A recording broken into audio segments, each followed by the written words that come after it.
Good morning, Philip. Time for an oil change.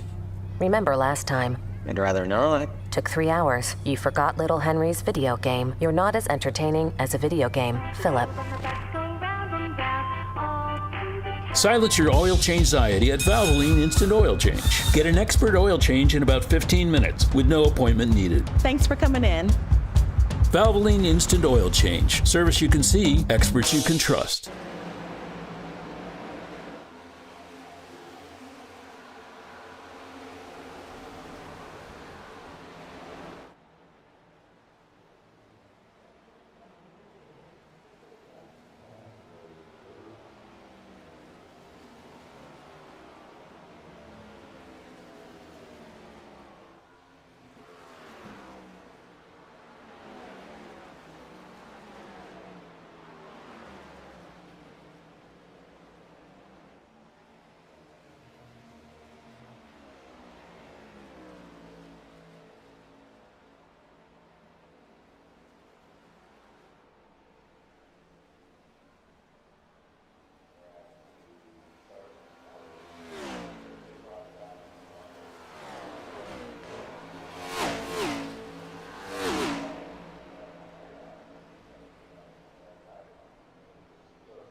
Shoot, I guess I was muted that entire time, so nobody knew I screwed that up except, the visuals, I suppose. But yeah, once again, Kansas 200, sponsored by Tornado Alley E-Racing, as part of Season 7 of the E-Motorsports Network NASCAR Series. And last week, it was a lot of left and right turns because we were at the Daytona Road Course. And when it's a road course, usually it winds up being a clinic with a K, and that's what wound up happening once again, as it was the 00 Control-Alt-Defeat Motorsports Toyota of Jordan Kalinian out of Salisbury, North Carolina, who picked up the win. And back in the winner's circle after Justin Belmonte had picked up the 2 wins prior to that. So this is our championship leader sort of reestablishing himself here, as we'll take a closer look at the overall results. It was Control-Alt-Defeat sweeping the top 2 positions. There's Blake Thronberg. Finished second. They swept the front row in qualifying as well. And as you can see for Kalinian, it was his 22nd career win in our NASCAR series, extending his all-time record. How about Andy Hurdle in his debut last week, grabbing a P5 straight away?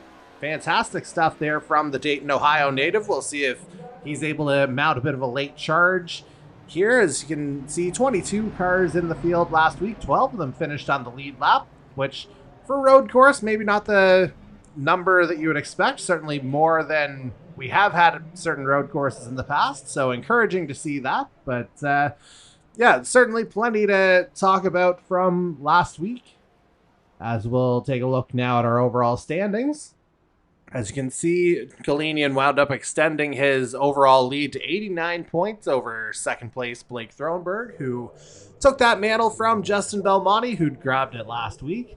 Jared Ireland runs 4th into his hometown race here tonight, or home state race. And Jose Mercado, after narrowly missing out on a couple of wins this year already, he rounds out our top 5 as it stands, and looking very good right now. And it was good to chat with him last week after his 3rd place finish as well. So certainly the 41 appears to be on the upswing, but it wasn't quite enough in our in-season challenge, as we'll see here now. You'll see Mercado missed out on this round of 8 by 5 points here. Anyone in red, of course, has been eliminated from the in-season challenge. The last one standing: Justin Belmonte, Jordan Kalinian, Adam Wilson, C.D. Mangrum, Mario Ercolani, runner-up in last year's in-season challenge, Blake Thronberg, Jared Ireland, and Mike Marini holding down that final spot. And after tonight, we're cutting that in half, and the final 4 will duke it out in Phoenix in 2 weeks' time. Yes, that's 2 weeks' time, because, of course, we are taking next week off. So that'll be in observance of both Canada Day and the 4th of July. So that gives us an opportunity to kind of reset here mid-season. And looking forward to seeing everybody kind of come back in rare form. And so that, again, brings us to tonight.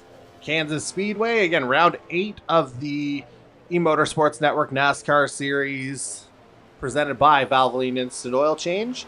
Another standard 1.5 mile look here this evening at Kansas Speedway.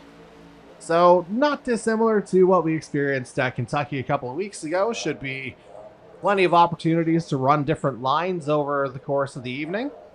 And yeah, we'll see what everybody's able to kind of come up with here. We're in the final couple minutes of the early practice session, and of course, for reference, it is just the quick qualifying that you'd be used to on these ovals. The guys getting their last bit of practice in, as you can see. Matter of fact, let's go a little bit higher, shall we? See if we can get to the chopper. There we go. And it's on our reigning Earl Ross Cup champ, Blake Thronberg, with his Control-Alt-Defeat teammate, Jordan Kalinian, right ahead. And we've already got a comment in the YouTube chat at JamesD1861. Let's go get that checkered flag supporting C.D. Mangrum here tonight. And for good reason. C.D. Mangrum did pick up the win at Kansas a year ago, so perhaps some good vibes for car number 1 to pick up P1 here tonight, which of course would be his first time in the victory lane in Season 7. But certainly a long way to go and a lot of different things to navigate here over the course of the evening. As we'll just kind of go back to our standard scenic shots. Well, maybe that one was not quite a scenic. A little bit of a skid there, perhaps, on the straight. And while we've got a couple of minutes, why not get into some of the technical specs behind Kansas Speedway here. Again, I mentioned 1.5-mile track and progressive banking over the course of this particular oval. So you're looking at 17 degrees of banking along the bottom line and 20 at the top. So not outrageous. And then you're looking at the front stretch having 10 degrees of banking and the back stretch being 5. So it's just, yeah, more or less being able to run it relatively flat. And yeah, we'll see. Again, there should be multiple different lanes to be able to kind of sort things out for the drivers over the course of the evening. But again, we'll see how it all shakes out here relatively soon, as we're into the final 15 seconds here of practice. And again, it'll pivot to qualifying very quickly after that. And again, we're looking at probably laps in the, 30-ish second range. So the damage should be done relatively quickly by the lion's share of our field, which looks like it has grown to, if I can get my driver numbers right here, looks like 21 in the field right now. And that's more or less where we've kind of been settling for the majority of the races so far, in that kind of low 20s range. And so let's see if we can fire up a ticker here real quick. Again, we're kind of in the transition mode here going into the qualifying session. And we're into that 5-minute window there now. Okay, not hoping the checkered flag is just kind of a feature and not a bug at the moment. Of course, the race hasn't begun yet, so that's certainly part of the equation. As let's see if we can go on track here. Might actually help if I get onto a proper camera here. Still figuring out the whole iRacing production thing.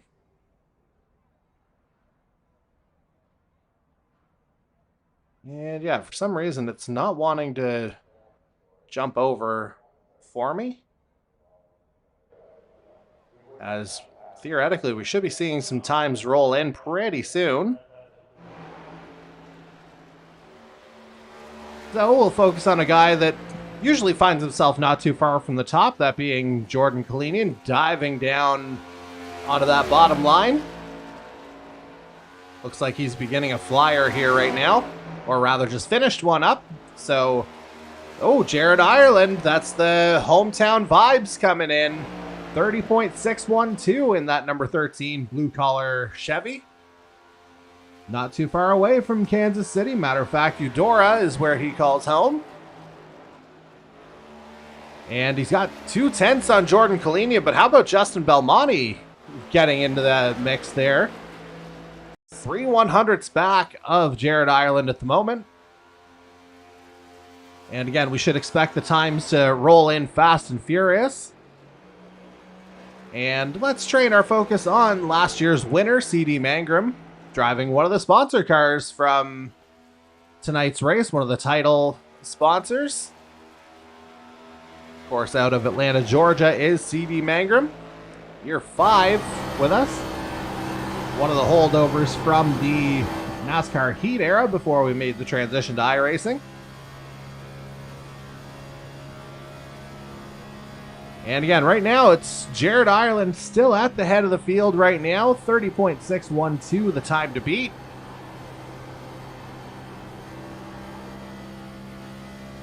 And we'll see what Mangrum's able to manage here.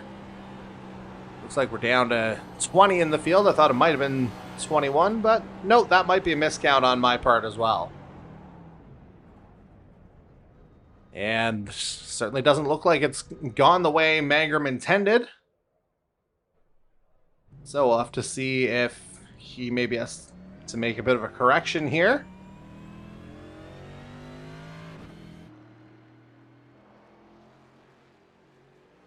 Yeah, will he get another opportunity is the question. We're down to 1:40 left in qualifying. And we have 15 of our drivers who've set times, make that 16. With just 4 left to go, you're looking at one of them here, CD Mangrum. Still looking to hear from Anthony Schauer, John Williams, and Mike Nickens as well. Matter of fact, let's see if we can go on with John Williams right now, the number 5 out of Moyock, North Carolina, driving for Midpack Motorsports. And let's see if he can hustle that number 5 Chevy around this 1.5 miles. And you got a bit of movement here through the field. You're looking at 0.6 the difference between 1st and 16th on track. And John Williams, he comes home 9th. So looking like a provisional mid-pack start. Living up to the team name for the moment anyway. And again, we'll see where CD Mangrum factors into things. Currently 13th.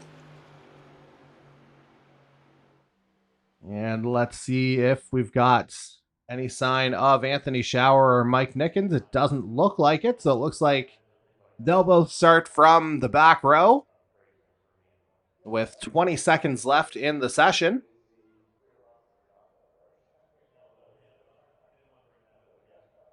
Yeah, final few seconds ticking down. And again, it's looking like it'll be the number 13 of Jared Ireland who'll be pacing the field in his home state race. And there's qualifying come to an end.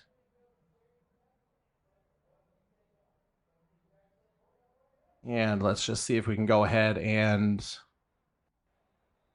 get to the grid, see if it'll actually let us.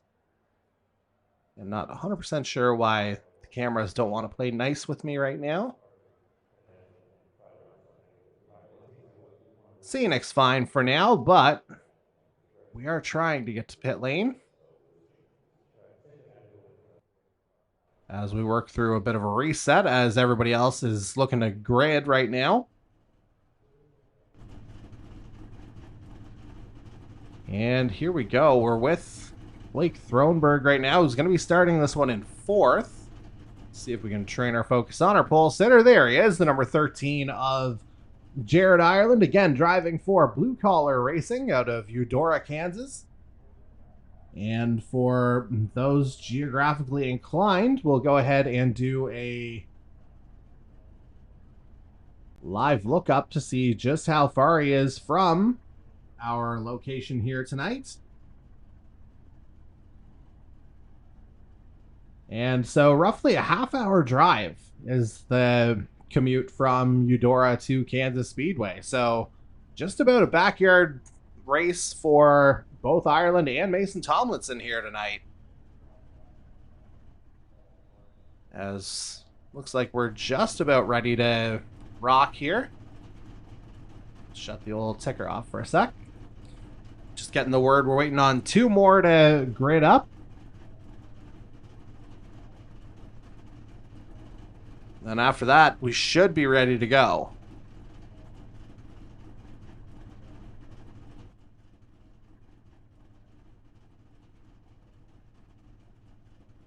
There we go. There's a more definitive view.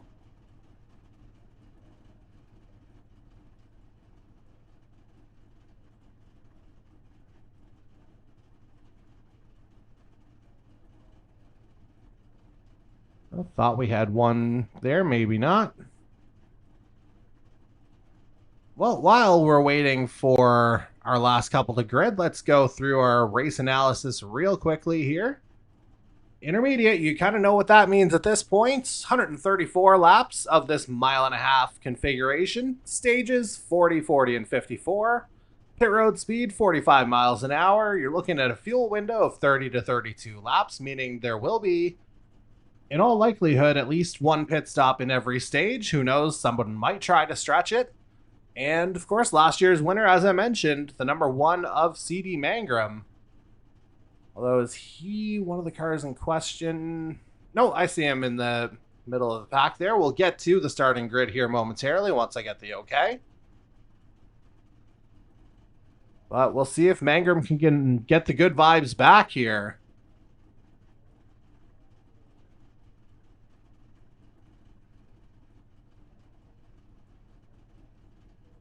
And it's just a bit of a waiting game here now, as you can see.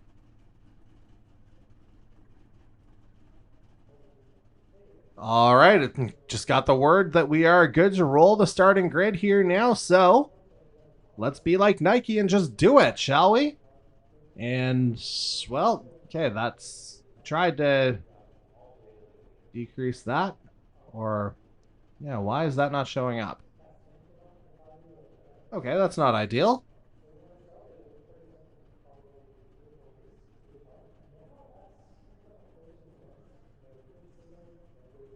Okay, well... I did not increment it by mistake, for those who might be asking in my ear at the moment.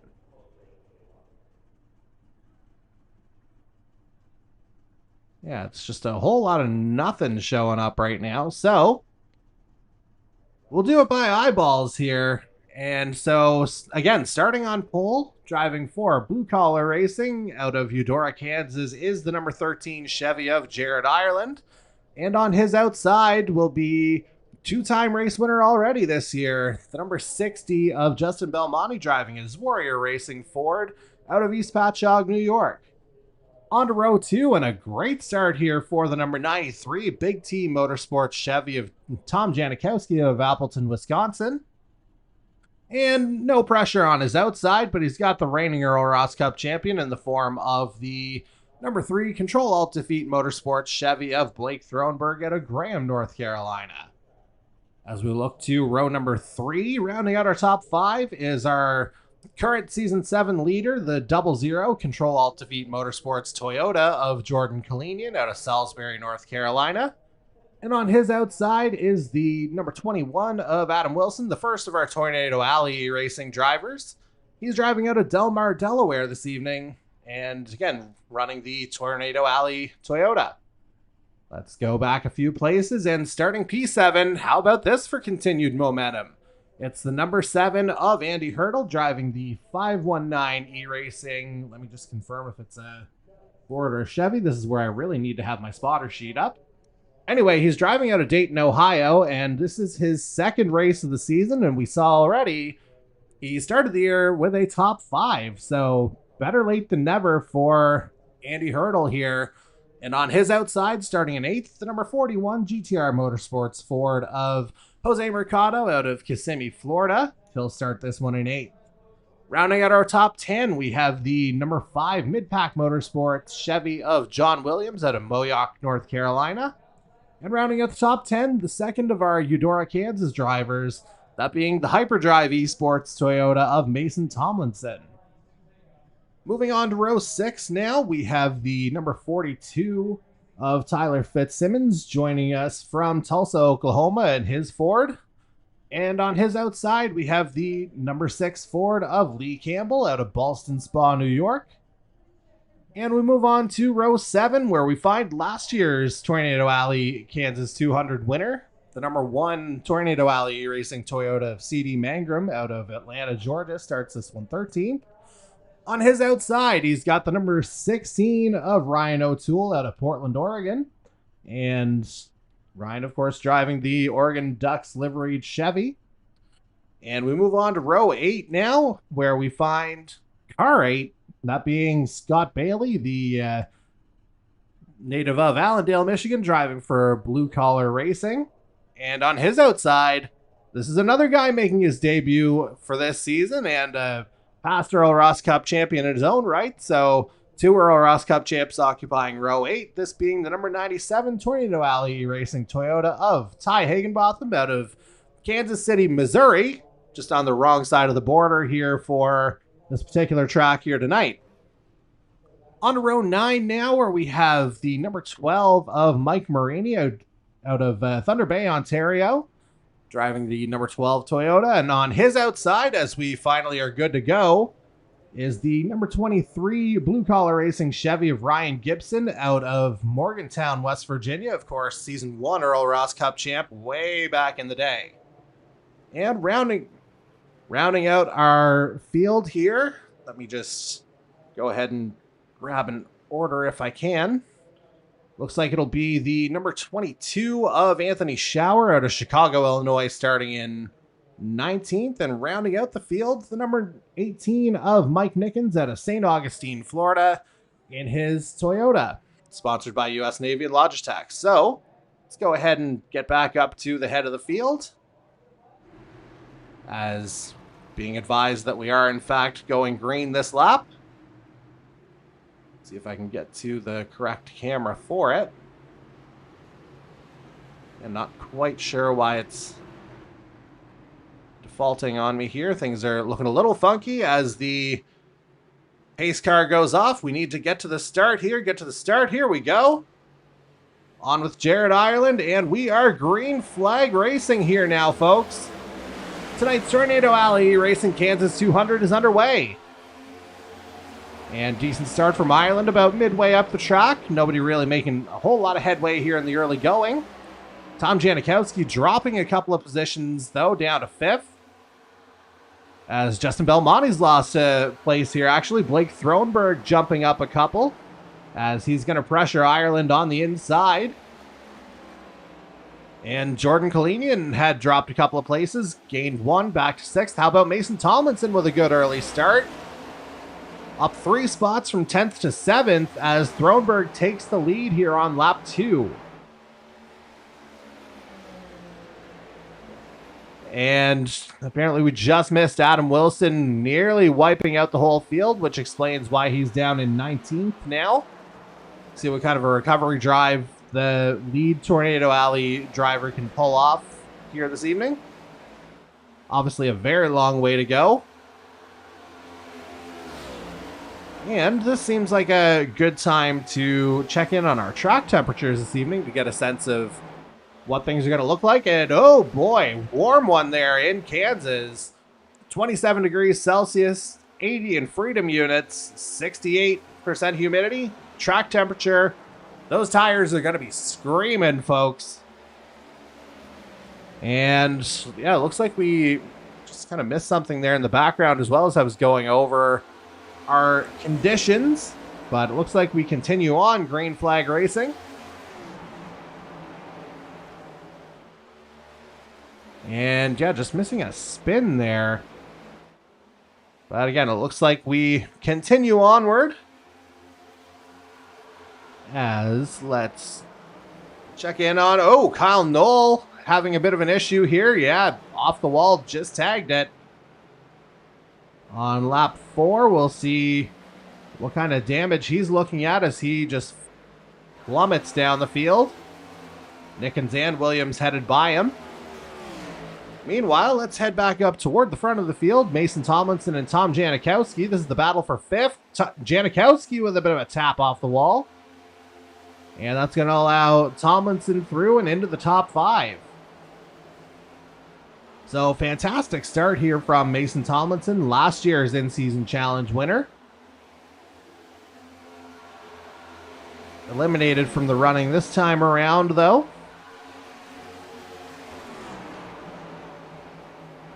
And we'll see if Tomlinson's able to get a little bit of home cooking here.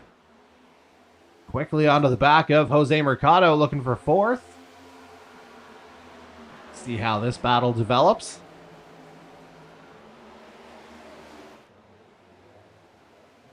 Tomlinson definitely running a higher line in comparison to Mercado, trying to get a little bit of a better run out of 4.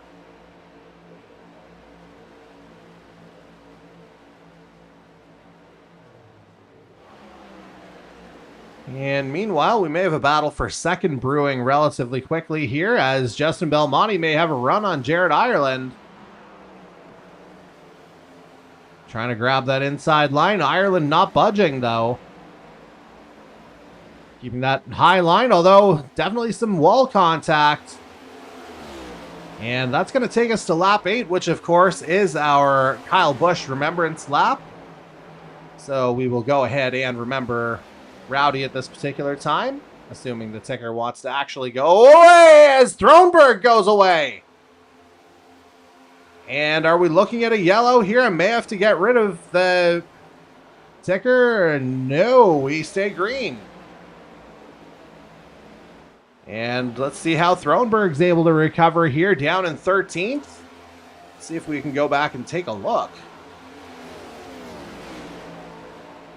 Yeah, the old replay button's not wanting to play nice here right offhand.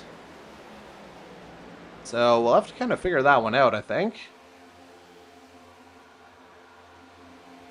Alright, let's see if I can go back now. Nope. We stay live with Thronberg in 13th.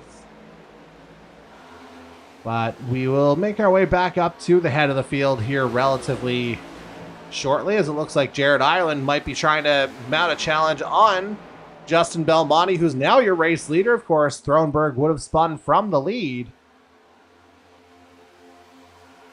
And I'm sure this is the last thing the field wants to see. Justin Belmonte with clean air. Again, he went back-to-back there a couple weeks ago. Yeah, of course, including our last intermediate at Kentucky here as well. And picking up the dub at Atlanta before that.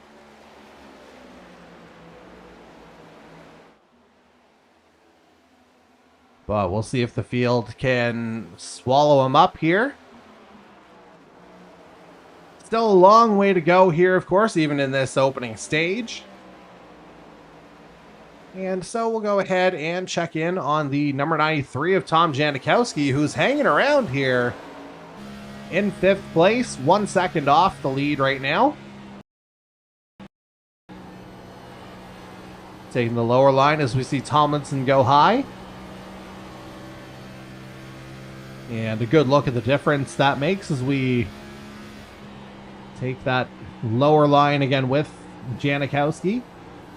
And we'll see if he's able to make the move here for 4th. As everybody takes the apron coming across the start-finish line. And that'll take us to the beginning of lap 13 here of 134. Not quite at the halfway point of the opening stage here, obviously, but, you know, for some guys who may want to split the stage in half fuel-wise, coming up on a pretty good window to do so.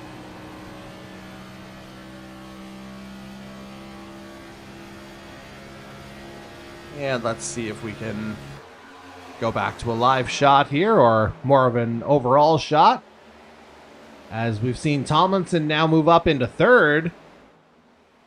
Kind of making a surgical run there through the field, as Belmonte may have just had something. And indeed, Belmonte has, I would say, tagged the wall just a moment ago. It was just a cut in our shot.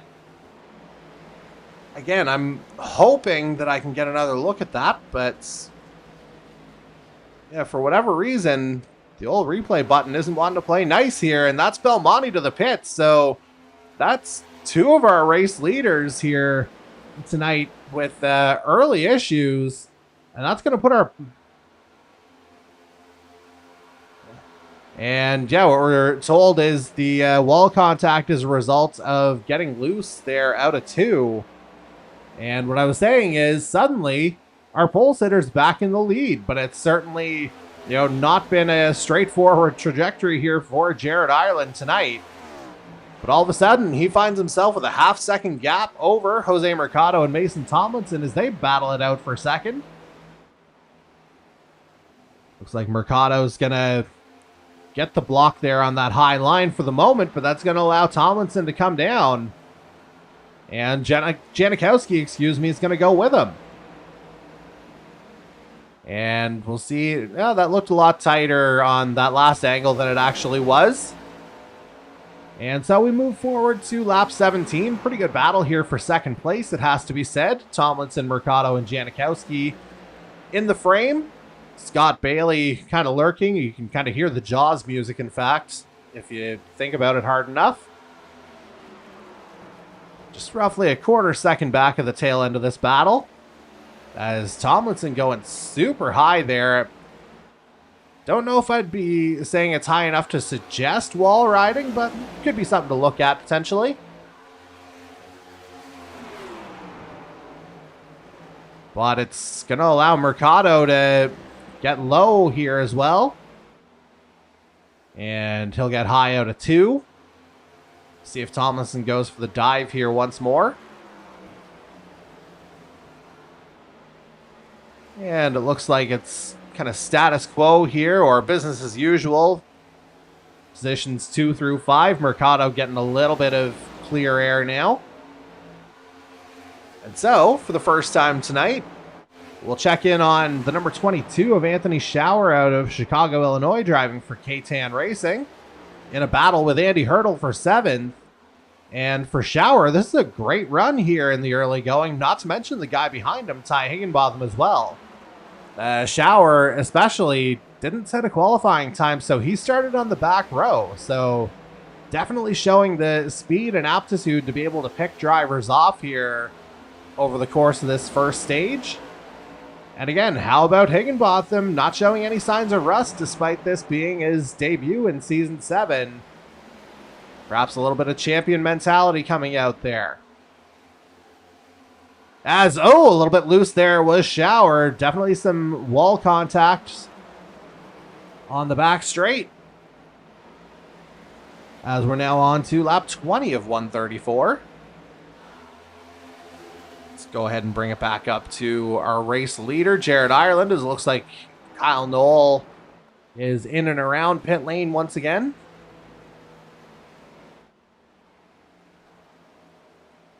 And I didn't see him. Where, in fact, is he on the board? He's not registering on my timing screen at the moment. At any rate, we see Jared Ireland building up a gap of 1.15 seconds over second place Jose Mercado right now. And even in last week's post-race interview, in talking about the lead up to Kansas this week, this is the guy Jose Mercado looked at in terms of, a favorite here at Kansas, the number 13 of Jared Ireland, and he's absolutely showing why at the moment. And let's get back to the guy who was leading a little bit earlier, the number 3 of Blake Thronberg. He's clawing his way back up through the fields. Fell as far as 13th as we see Adam Wilson making his way into pit lane. There's Wilson coming in. Throw it back out there. Oh, was that someone going off ahead of Thronberg there potentially? Thronberg up to 7th regardless. Picked up half of the positions he had lost. Yeah, given where it happened, I would suggest it's probably a pit stop. But again, not 100% sure. Yeah, it looks like Anthony Schauer went in. So there's our confirmation. Yes, 22 into pit lane. And again, that's a case of a guy more or less splitting the stage in half is Anthony Schauer. Great run for him to get, 11 spots though.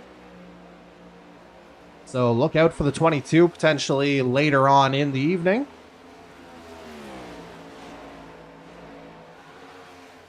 As now we'll go back up to the front of the field where Jared Ireland's looking awful comfortable right now. That gap staying at 1.2 seconds, actually moving up to 1.4. So the speed's absolutely there. As we've just seen an overtake, or we caught the tail end of an overtake. Scott Bailey passing Jose Mercado for second. So that's a Blue Collar Racing 1-2 as we run live at the moment. And the third man in the Blue Collar trifecta is Ryan Gibson running in 10th as we see O'Toole emerging from pit lane. Ty Higginbotham doing the same. There he is. Meanwhile, we'll go back to our battle for second on track at the moment. Bailey and Mercado, a couple of wily vets. Tom Janikowski not wanting to let these guys get too far away, though. He's very much hanging around here in 4th.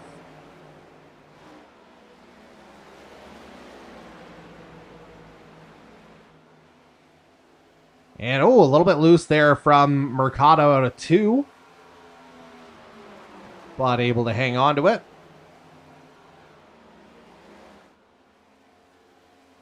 Running a little bit of a higher line here. Lap 27 of 134. So that means 13 laps remaining in our opening stage.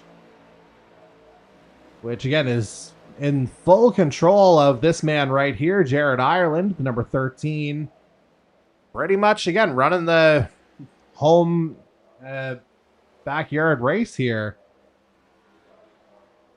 Eudora, Kansas, again, half an hour roughly from Kansas Speedway in real life. So both he and Mason Tomlinson having a bit of a home game here. Ireland certainly enjoying the home cooking, perhaps with, a bit of Boot Hill Distillery product. But not while driving, of course. We should, break our backs mentioning that as Jordan Kalinian comes into pit lane.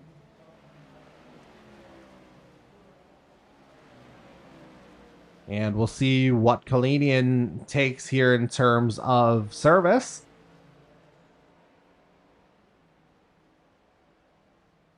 Series leader, is he just going to top up on fuel? It looks like indeed he does. No tires taken. And that could be valuable in terms of a save for later in the event of some shenanigans a little bit later on. And now we'll go ahead and check in on the number 12 of Mike Marini a little bit further up the track. Running in 7th place right now.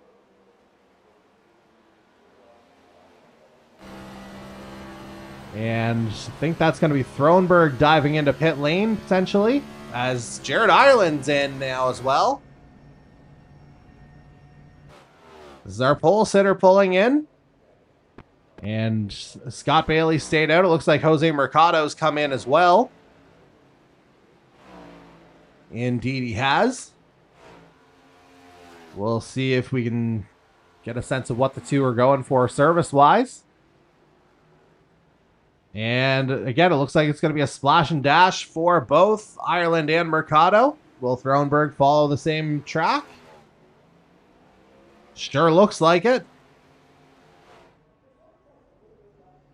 As Mike Nickens will emerge from pit lane now. CD Mangrum making his way in. Kind of the tail end of that pit window that we were talking about earlier in relation to fuel. So again, just a quick splash and dash here. We'll see how things hold up over the last 8 laps of this stint. Meanwhile, Scott Bailey, he's the trooper at the moment, leading the stage. And he's been a guy who's been known to try and stretch fuel before.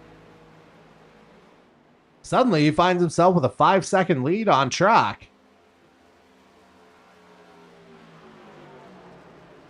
Again, the question would be whether or not Bailey will come in. And indeed, there he goes.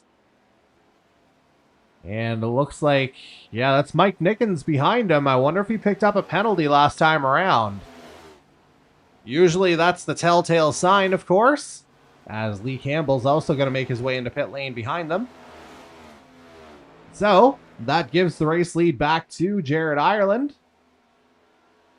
Looking like it'll be about a net 4-second lead over Jordan Kalinian. It'll be 6 laps remaining in the stage. And now that should allow the field to effectively reset. Did I speak too soon? Maybe not. Scott Bailey just emerging from pit lane. There he is. There's Ireland whipping by. However, bit of crafty maneuvering there from Bailey has him up in second, 2 seconds back of Jared Ireland. As again, we're coming up on 6 laps remaining now in this opening stage. There we go, on to lap 35. There it is. And now we'll focus on a couple of series vets here, 3 of them in fact. With Andy Hurdle, Ty Higginbotham, and Mike Marini all battling for 8th place. And again, in the case of Hurdle and Higginbotham, both guys who were unavailable for the first quarter of the season, but immediately jumping in and immediately acquitting themselves well here on their return. As Hurdle's going to dive underneath Marini here for 8th, it would appear. Will Higginbotham do the same to grab ninth? The answer is yes. And so we'll see if Marini's able to hold on to that final points-paying position here in this opening stage. As again, we bring the focus back to Jared Ireland briefly. Lead pretty comfortable right now, roughly 2.3 seconds separating himself and Scott Bailey. Again, that's Blue Collar Racing running 1-2 right now. And so we'll jump a couple of positions back where we find Jose Mercado just sneaking by CD Mangrum to put him even further a lap down. Mangrum running 18th at the moment. As Mercado trying to get to the back of Jordan Kalinian before the end of the stage. 4/10 separating them right now as we're on to lap 38 of 134. So that'll bring us to 2 laps to go here once Ireland crosses the line next time.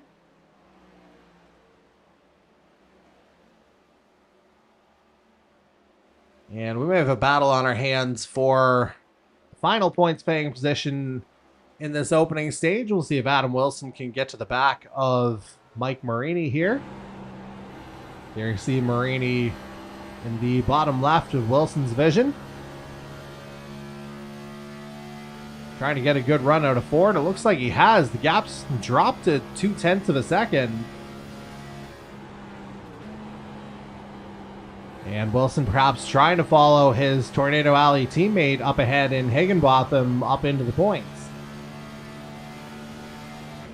But right now, after some early chaos that did not result in some yellows, we just kept green flag racing. Focus is all on this man right now, Jared Ireland, as we begin the final lap here of stage 1. Again, it would be easy to look at this stage and say, oh, he started from pole and won the stage. Seemed fairly clinical. Anything but a great performance here from Ireland to sort of keep his foot in it. And he's going to be rewarded handsomely for it as he comes out of turn 4.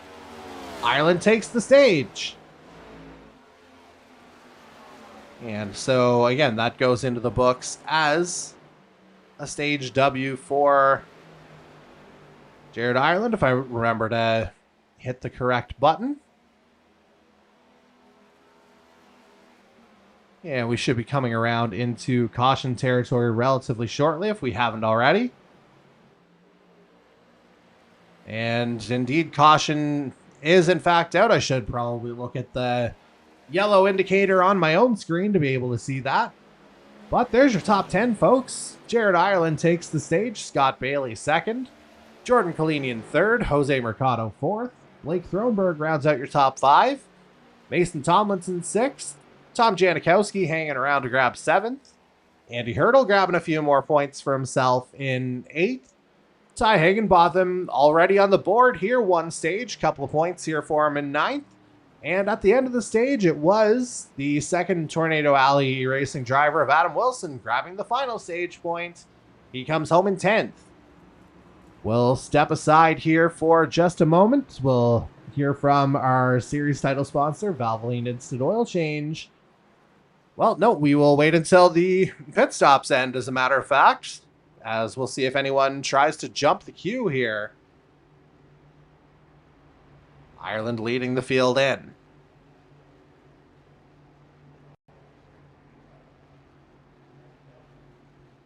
As, you know, we should see if we can get the right camera here. That should give us a bit of a look. And it looks like it'll be full service here for Ireland, I would imagine. Now we've got some early movement toward the back. Is that Bailey? Ireland's going to beat them all out regardless, so it will be Jared Ireland leading them off the line, but our actual leader is the number 42 of Tyler Fitzsimmons, the lone driver to stay out. Although if he was a lap down, maybe he couldn't come into pit lane just yet. Remains to be seen here. At any rate, Fitzsimmons is showing as our race leader at the moment, as he's been picked up by our pace truck, not pace car, for this week. And so, again, I'll try this again as everyone gets gridded up.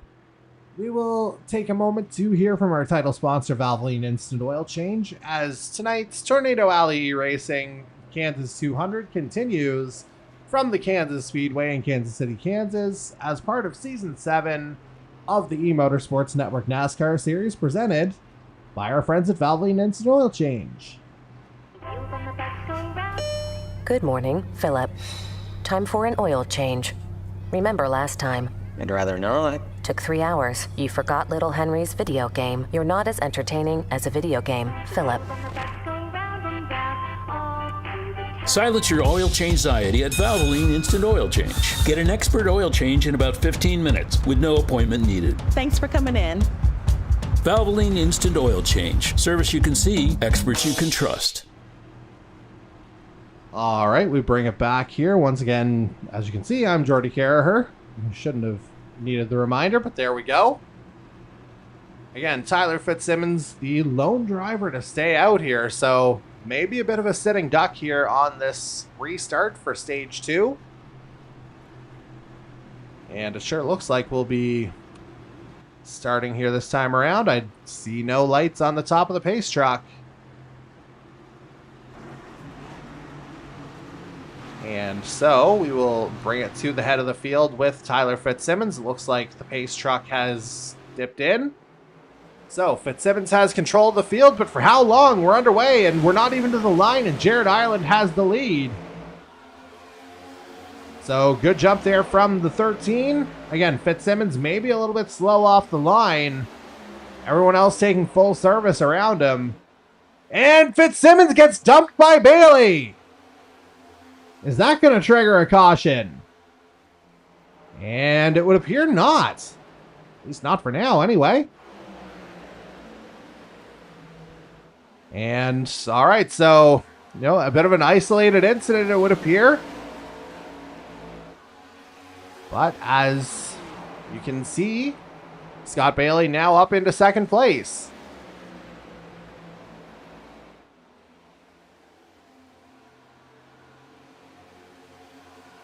And getting word that, maybe a little bit harsh on my end to suggest Bailey gave Fitzsimmons the dump treatment there, as Fitzsimmons, I guess, had been loose going into the turn. Maybe didn't quite catch it on my eyes, but that's what race control is here for.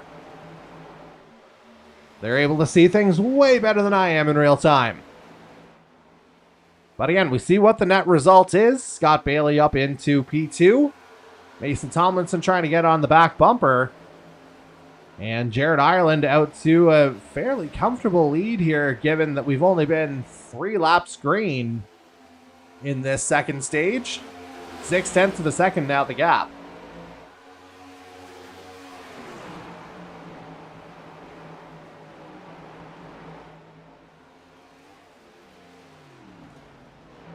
And, all right, so we're getting a bit of an update here. We're on Jose Mercado right now, currently running in... Where are you, my friend? You're in 9th.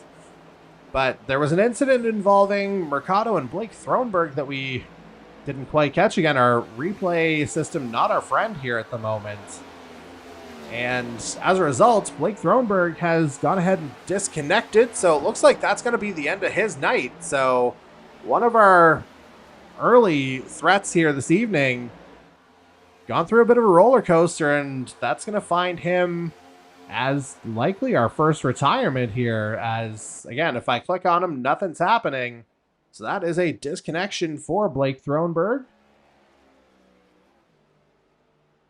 And again, perhaps not a surprise after what we saw earlier. Tyler Fitzsimmons also disconnecting. It looks like a bit of a race of attrition here, if I can get to the right camera.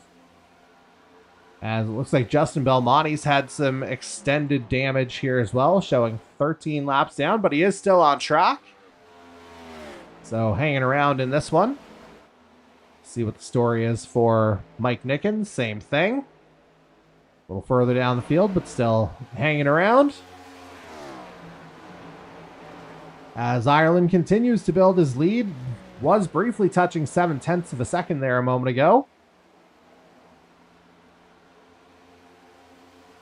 As now we will pivot to a battle for 7th place here, it would appear, between Anthony Schauer and Ty Higginbotham.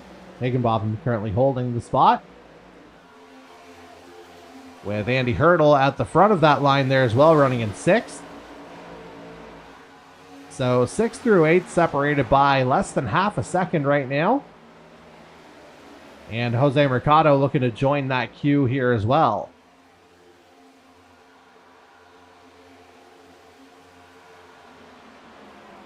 And we'll see if we can get a look at things from Schauer's perspective.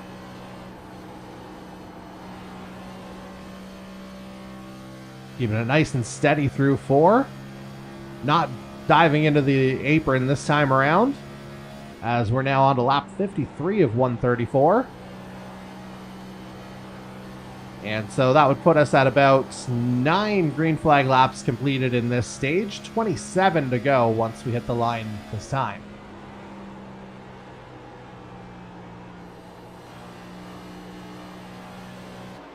As now we'll jump back to race leader Jared Ireland. Again, definitely some separation between himself and Scott Bailey right now, about 3/4 of a second's worth. And we've said it on multiple occasions in relation to Jared Ireland, as I believe he's a multi-time race winner here at his home track. Let me just go ahead and confirm the numbers on that. I know he's won at least once. I believe it's twice, but I could be wrong on that.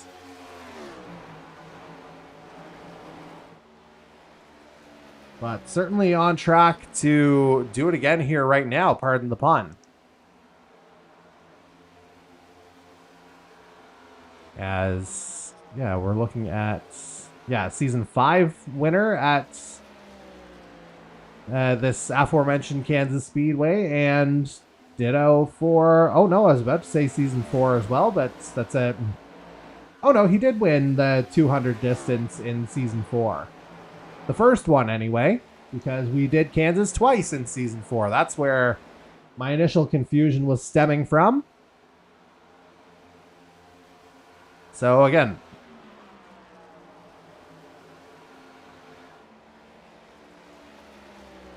and got a confirmation on this in my ear from Race Control. It was something I had also seen, but let's put a statistical analysis to it in terms of changing track conditions. And indeed, track temperature has plummeted from our early heights of 120 Fahrenheit, 49 Celsius, to its current state of 38 degrees, 101 Fahrenheit. So just a touch above human body temperature there.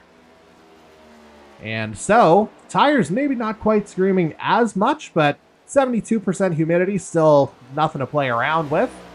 And definitely some wind up there as well, looking at 12 miles an hour out of the south.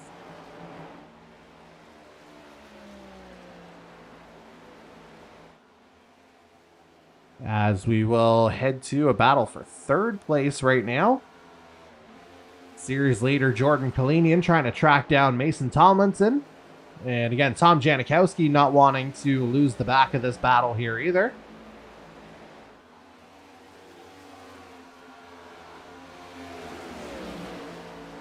And for the meteorologically inclined, say that 3 times fast, I could barely get it out once. The significance of the south wind there, being told by Race Control, could cause some push conditions coming out of turn 4. So we'll have to keep an eye on that here as Kalinian takes the low line on Tomlinson, trying to get to the back of him. Out of the aforementioned turn 4. But everybody hold station here as we are nearly halfway to the end of stage 2. Of course, if we look at a race summary here quickly, you will see the only caution laps we've had were the stage cautions. And again, fairly competitive race here. We've seen 6 lead changes, 5 different leaders. But again, it's the man who started this race on pole who's eventually made his way back to the head of the field. And again, Jared Ireland looking fairly comfortable at the moment, or at least that's what we've been seeing. A little less comfortable, however, is this battle for 6th. Andy Hurdle trying to get to the back of Jose Mercado. And again, this is a fantastic showing out of the number 7 519E Racing Ford out of Dayton, Ohio. So far, first couple of weeks back, very impressive. And again, we've seen him be consistent whenever he's gotten into a bit of a flow state, so to speak, as we got some early pit stops here. Anthony Schauer first in, with Ryan O'Toole in behind him as well. Just making his way out, as a matter of fact. Back to Schauer. Taking 2 tires. Is he going to take the full complement here? Indeed he is. So we'll see if this is maybe a little bit of a play to stay out a little bit longer. Maybe do a little bit of an undercut at the end of the stage. But we'll see where Schauer rejoins here. Looks like it'll be about 13th as Scott Bailey pits from 2nd. Also looks like he's going to take 4 tires, if I had to guess. Or perhaps he just took the 2. We weren't quite there in time. I would have to think it was the full 4. And if you remember, Bailey was one of the last drivers, may have been the last, in fact, to come in the initial stage 1 run. And okay, confirmation that it was 2. So my eyes were just deceiving me there, or not deceiving me, I suppose. And certainly nobody's being deceived by what they're seeing on the leaderboard right now. Jared Ireland up nearly 1.6 seconds as Tom Janikowski's made his way into pit lane from the top 5. We'll see what Jano decides to do. As you're seeing a lot more drivers kind of split the stage in half, as I was alluding to in the opening stage. But there we saw more drivers more or less take the majority of the fuel window. Up for 2 as we're getting word Mercado and Kalinian coming in. Janikowski back out. Mercado in. Kalinian in right ahead. So this could be the time to make some moves here, folks. Meanwhile, out on track, it is in all Eudora, Kansas top 2 at the moment. Jared Ireland leading Mason Tomlinson by, well, he was leading him by a fair amount, but instead, Ireland heads into pit lane from the lead. So, and 4 tires for Kalinian and Mercado as they make their way out. See how much longer Tomlinson stays out. 2.7 seconds the gap between Tomlinson and Andy Hurdle, now running in 2nd place. Now, if I had to guess, I would suggest our top 7 would be the only ones yet to pit. We can cross Tomlinson off of that list as he's headed into pit lane. Andy Hurdle inherits the lead. And 2 tires were being told for Jared Ireland as he makes his way out.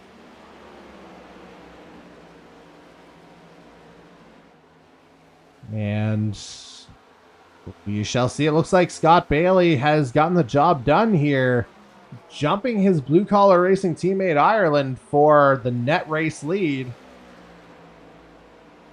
As Tomlinson and Lee Campbell are both in pit lane here as well. Lots happening here. And, you know, I don't want to use the term fast and furious for fear of, you know, legal repercussions, but here we are. I just did it. Meanwhile, back on the track, Andy Hurdle, still your race leader, 3/4 of a second up on Adam Wilson. But again, we'll see how much longer he stays out. Logically, you would think Scott Bailey is your net race leader at the moment. it'll be 11 laps to go in the stage once we're on lap 70 now.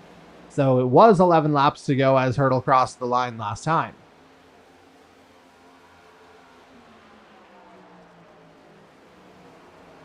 And we'll see how long Hurdle can hang on here, because I don't think any amount of fuel mapping is going to help him here. Maybe a little brush off the wall through 4. And let's go back a little bit further. On our leaderboard, this shows 6 and 7. Don't do the meme, kids. But Scott Bailey and Jared Ireland just splitting Adam Wilson here. Shades of that Schumacher-Hakkinen battle back in F1 about 30 years ago. And Jared Ireland comes out as the race leader. Well, net race leader, I should say. As a result from that. So a little bit of an entertaining situation there, but both Bailey and Ireland get through unscathed.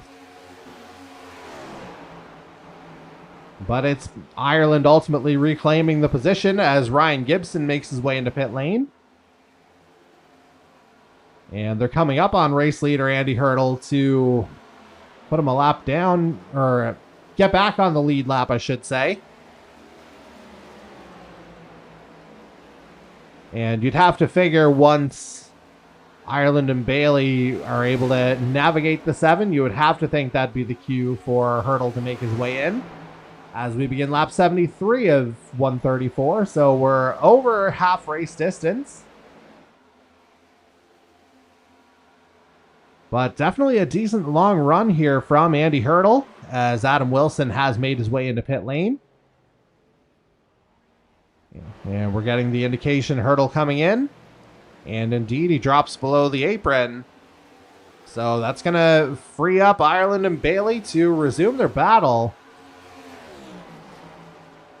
Eventually, as Mike Marini is your race leader, still out at the moment. About 1.9 seconds clear of second place John Williams. Neither of whom have pitted in this stage as of yet. See what Hurdle does in terms of service.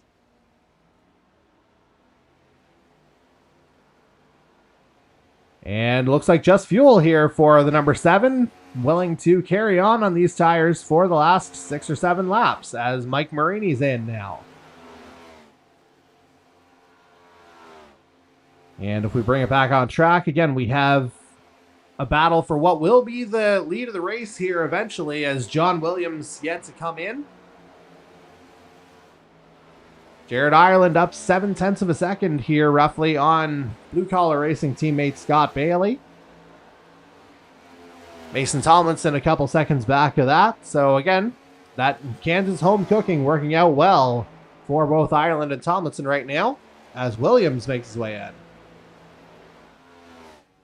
So there we go. That should complete the cycle, and Jared Ireland will, in fact, inherit the race lead once again.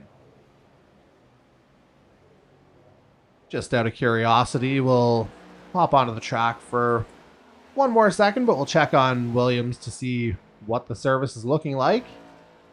I would say it's just a fuel stop there. I mean, 4 laps until you can get full service for free anyway. So why not? Just get your last 6 miles in and then you're good to go. And now Ireland's got clean air ahead of him. And we've seen how that's gone over the course of the evening. And as a result, the gap's up over a second already.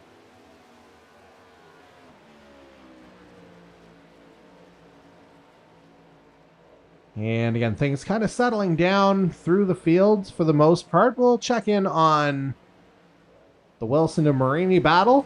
We'll call this the Rush drum battle here, so to speak, or the Rush Epic battle, 21-12. 12 currently holding the 9th position, 21 trying to get it.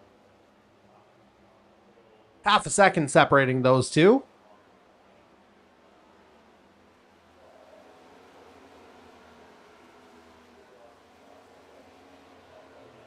All right, I'm not going to use the meme on the decimals, but we'll check again on the track conditions here. Now we're pretty much right on body temperature here, maybe even a touch less.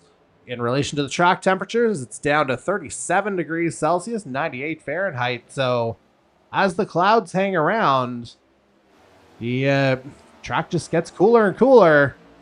But this guy's on fire right now. Jared Ireland, 2.5 up on his teammate Scott Bailey.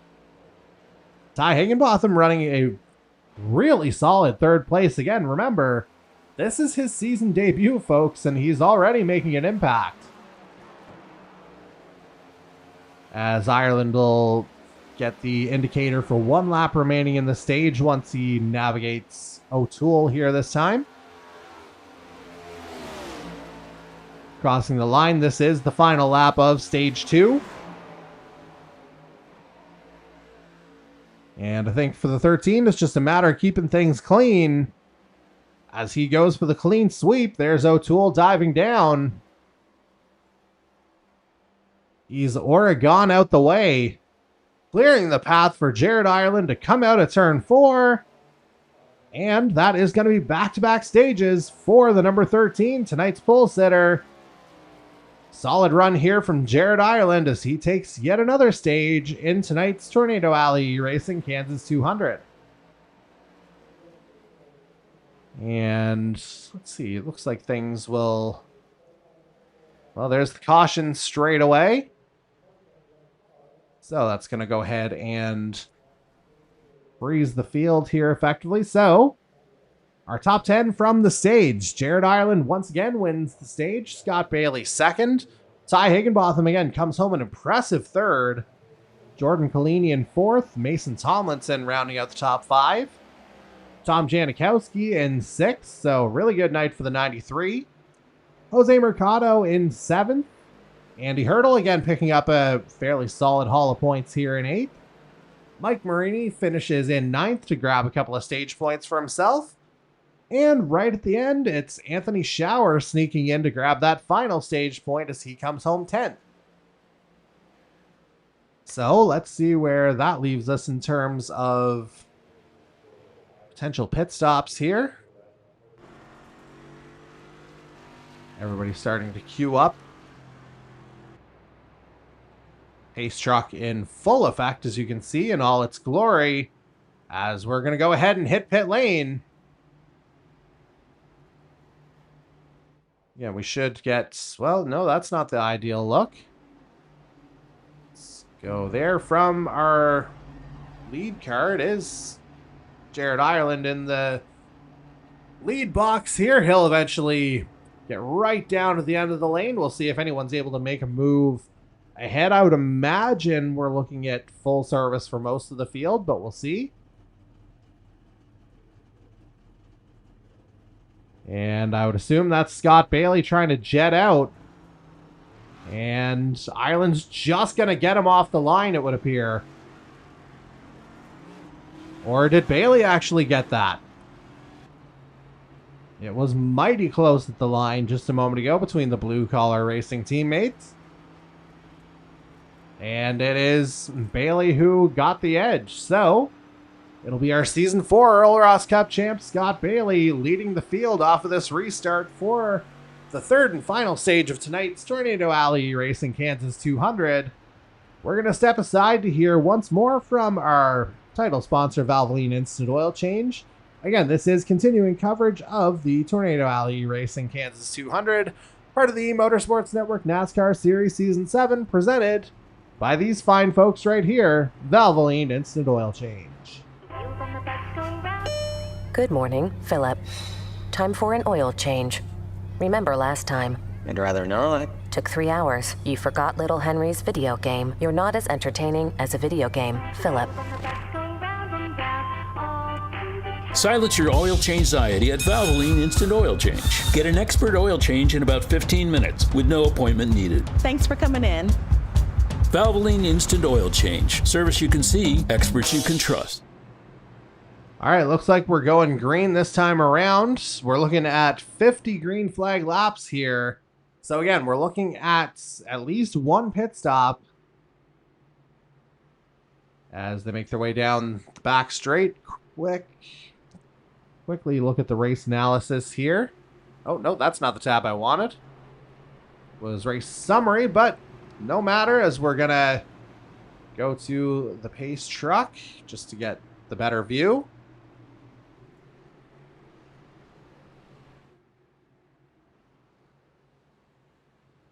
At least I thought we were. Well, we'll get a good look at him going down into pit lane now. Scott Bailey's got control of the field.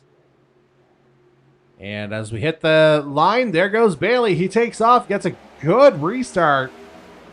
And the beginning of stage 3 of tonight's Tornado Alley Kansas 200 is a solid one here for the number 8 out of Allendale, Michigan. And how about Ty Higginbotham on that low line going into second? Ireland dropping to third.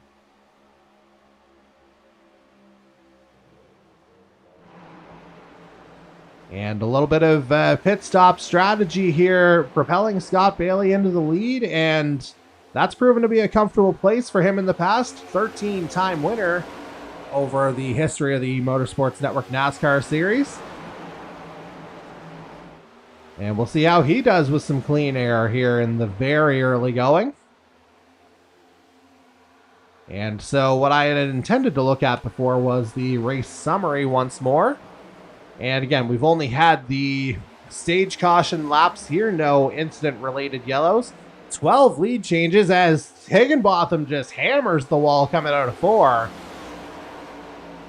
But he's able to keep it going straight forward. Bailey, the 7th different race leader we've seen over the course of this evening. And matter of fact, he's just set the fastest lap of the race that time around with a 30.215. So scorching pace there from the 8. Perhaps the tire's a little more receptive now to the cooler track temperatures and allowing guys to speed up a little bit.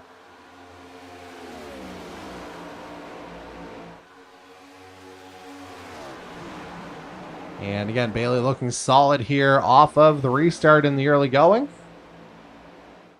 Gap up to 0.4 of a second over Ty Higginbotham right now. Jared Ireland dropping all the way down to 6th off of the restart. Trying to hold off Anthony Schauer for the position right now, but Schauer's got the inside. And it looks like he's clear. So that's Ireland down to 7th.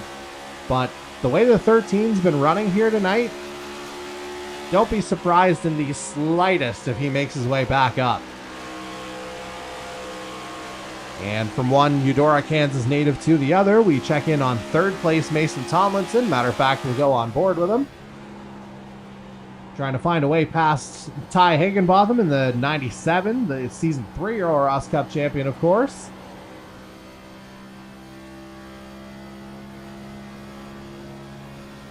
As we are now on, will this be lap 90? Yes, indeed it is. So 45 to go in tonight's Tornado Alley Racing Kansas 200. And again, you have a Tornado Alley Racing driver very much in contention right now. Ty Higginbotham just 0.2 of a second back of race leader Scott Bailey.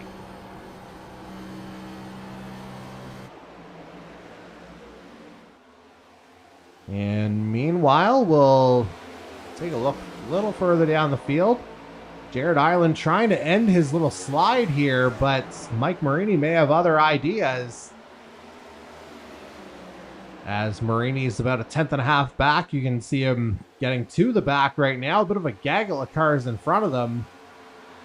Matter of fact, positions 4 through 8 separated by not even half a second at the moment.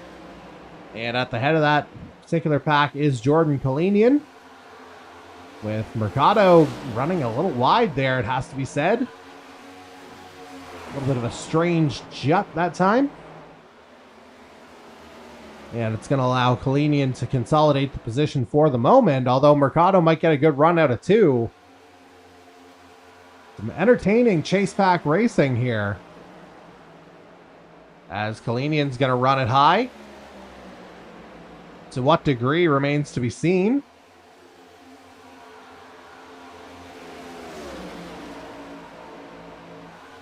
As now we'll bring it back to the head of the field for Scott Bailey. 0.4 of a second now between himself and Ty Higginbotham in second. Again, a pair of Earl Ross Cup champions going at it. And now that things appear to have settled down a little bit, I will see if I can settle my voice down here for a few minutes, as, again, we may not be using their cameras this year, but we still love to shout out our friends at trackcams22.com. They've provided fantastic visuals for the E-Motorsports Network NASCAR series over the years. And again, we've always appreciated their partnership, and in their honor, I think it's time for us to go ahead and crank it up.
All right, folks, we're going to rejoin our live action here. Scott Bailey continuing to hang on to the lead. Once again, shout out to our longtime friends at trackcams22.com.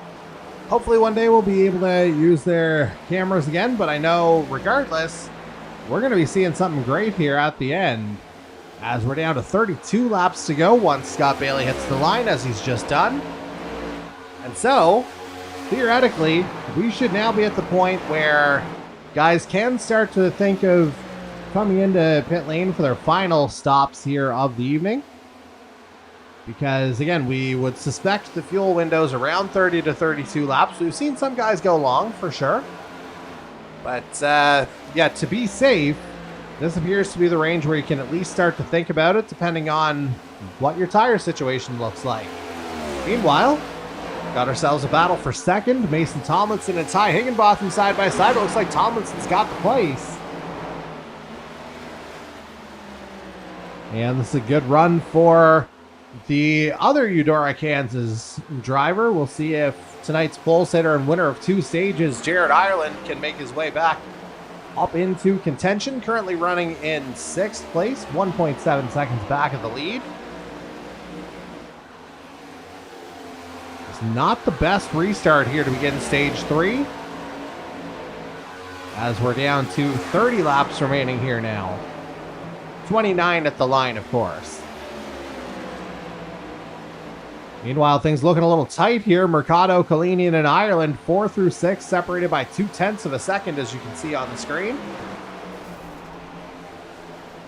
And, oh man, just getting word. Oh man, there's some damage there from Mike Marini. But again, out of everybody's way means the yellow flag stays out of the view of our drivers. So, again, Marini, I don't know if I'm able to get a look at what happened there. Well, maybe we can get a look here. I'm not 100% sure. Or did Marini just go ahead and disconnect? Because I sure didn't hit anything. Oh, maybe I did have a working replay. What I do see is Ty Higginbotham in pit lane, though. One of the guys who is typically more known for splitting a stage in half, and it looks like he's done exactly that. So I would say that's a final service there for number 97 as he makes his way back out on track. And he'll have 27 laps to navigate the field.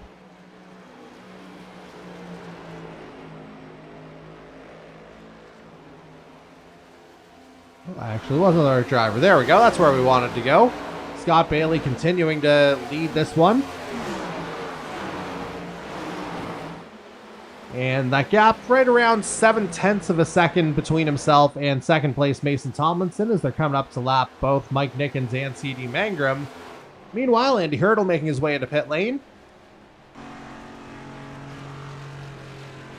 And again, he was running in one of those, not quite mid-pack battles, but like upper half battles. There we see a fair chunk of the field going by, coming across the line. And full 4-tire service for Andy Hurdle, as to be expected. As we bring it back now to race leader Scott Bailey. Tomlinson eating into that advantage, though, down to half a second. And effectively looking like a 2-horse race.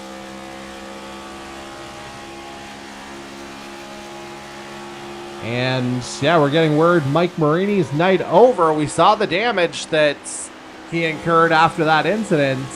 And that's significant because he was holding the 8th spot going into tonight's round of the in-season challenge. Almost certain he won't see the top 4 now.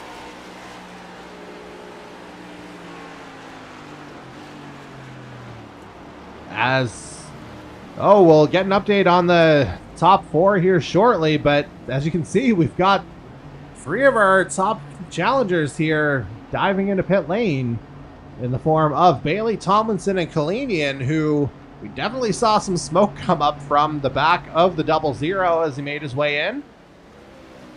And let's see if we can get a rear chase angle here. We'll see what the service looks like. Again, staying out a few more laps means the fuel doesn't have to flow quite as long. As that's Bailey making his way out. And right, we're ghosting here. That was looking a little scary there at the moment. As Janikowski was making his way in. And it's going to be a drag race here. Oh man, drag race between Kalinian, Bailey, and Tomlinson out of pit lane. And it's Jordan Kalinian who's going to make his way out.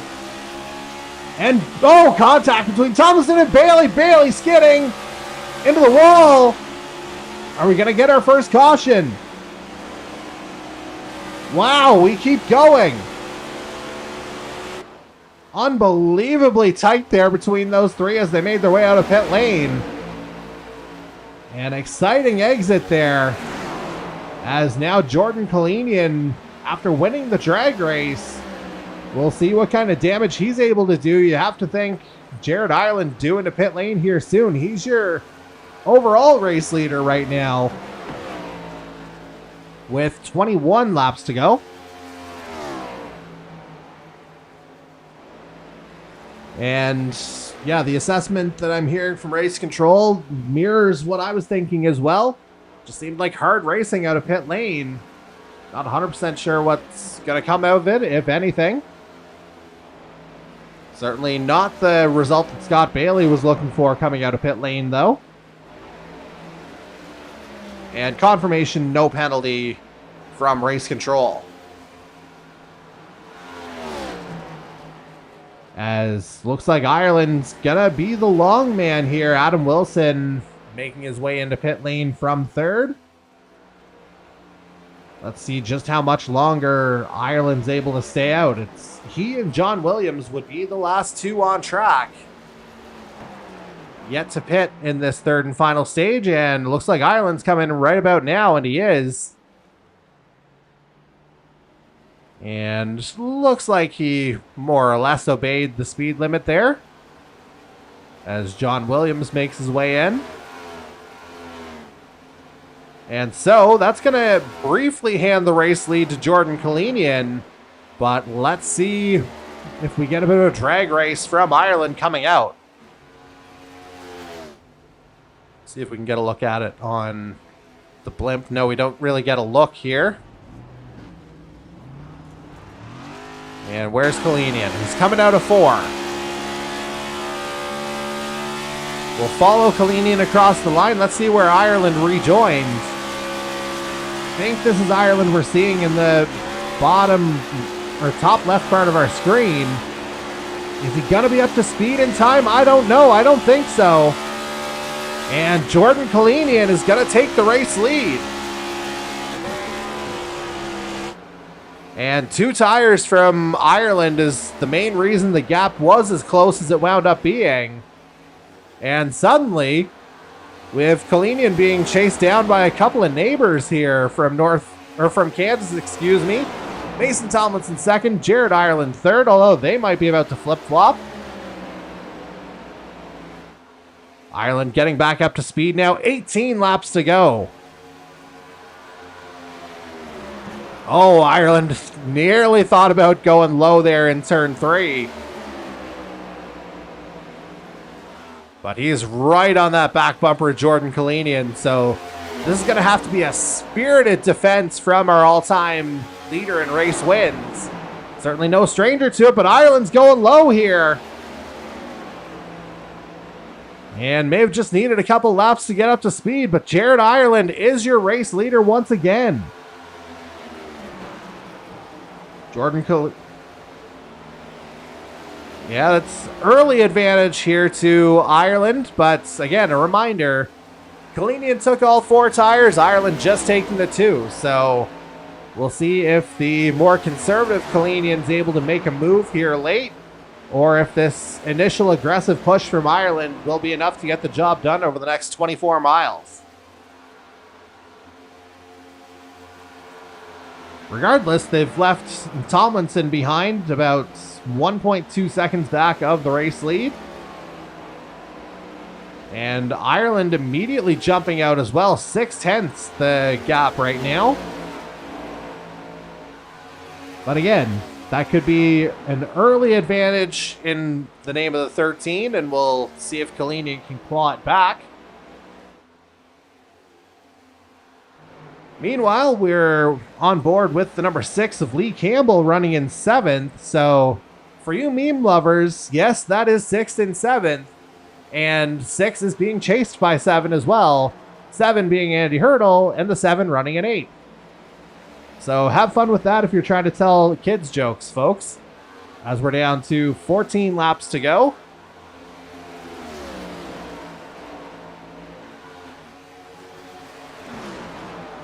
And we'll see if Ryan Gibson can sneak into this battle here, running right behind in 9th. About 0.6 of a second off the back of Hurdle right now.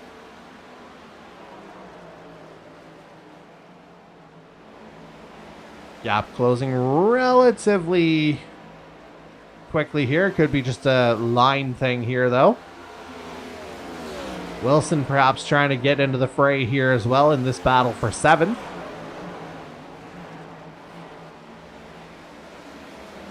And that's been kind of the thing I've liked about the course of this season and the races I've done so far. Even though we've had a couple of repeat winners, the rest of the field hasn't felt all that predictable, it has to be said. Now, if you want as close to a sure thing as you can find, this guy here, Jared Ireland, at Kansas, has been just about that, as he's trying to potentially become the first 3-time winner at any track, which would be a heck of an accomplishment, unless I'm about to hear a Richmond objection from the guy in race control, which I could well hear.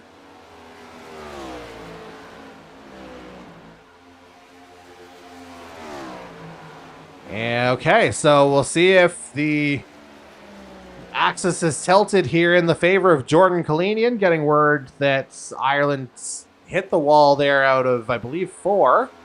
And Kalinian's starting to pick up the pace here a little bit. Yeah, the gap's 1.2 seconds, but if those 2 tires that Ireland didn't change start to go, he could be ripe for the picking here for our series leader.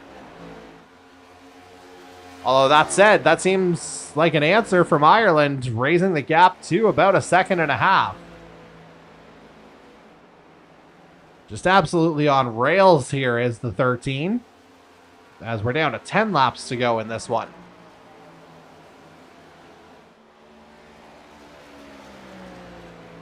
And now we'll go ahead and hop back to, well, let's go to another midfield battle here for the moment. Scott Bailey trying to hold off John Williams for 11th. 0.3 of a second separating those two. And then you have the battle for 7th immediately ahead. Again, Lee Campbell holding the position at the moment. Adam Wilson 8th, Ryan Gibson 9th. Andy Hurdle rounds out the top 10 with 0.8 of a second separating those 4.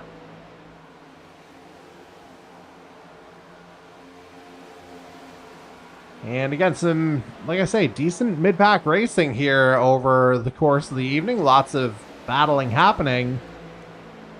But we'll throw it back up to the front with our race leader, Jared Ireland. Gap up to 1.77 seconds over Jordan Kalinian now.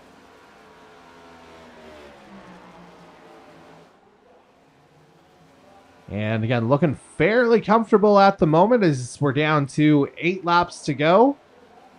Make it 7 once he crosses the line. There he is. And there goes the board. And with the track getting cooler and cooler, you'd have to think the tire wear wouldn't be as much of an issue. A dip down to 36 Celsius, 97 Fahrenheit. So, again, just that little bit of extra relief for the rubber could be enough to get Jared Ireland home here on the home track. As he crosses again, gap up to almost 2 seconds now. So the 13 clearly with something in reserve here with 6 laps to go.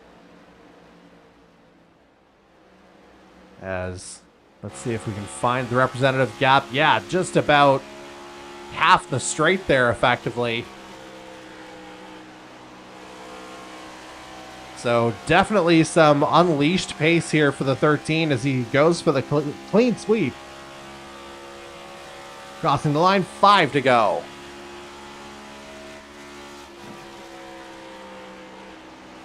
Meanwhile, we'll check in on a battle for 4th here. Ty Higginbotham holding the position, but there's Jose Mercado diving down low.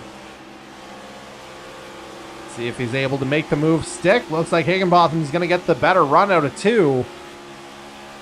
And he'll hold the position for the time being. Mercado going to go low again, though. And it looks like he's going to clear this time. So Jose Mercado up into 4th. Good battle here between a couple of E-Motorsports Network vets.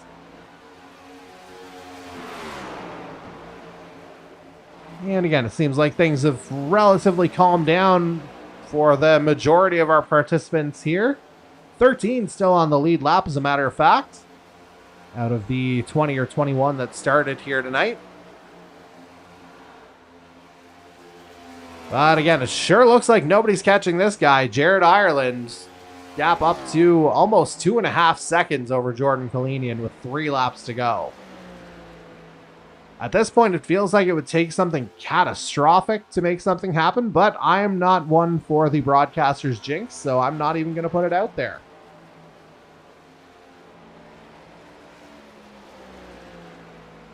But again, this has just been absolutely clinical here for the 13 over the course of the evening, as we're now down to 2 laps to go.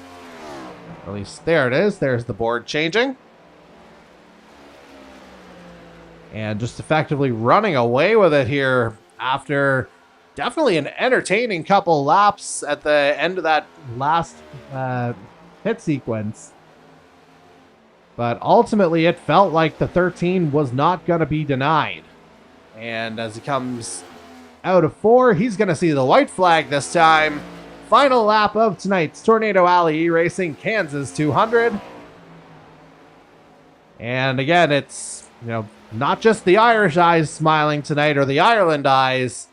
It's that Kansas home cooking coming through here for Jared Ireland as he makes his way down the back straight. It's going to work out for Mason Tomlinson here too, it would appear.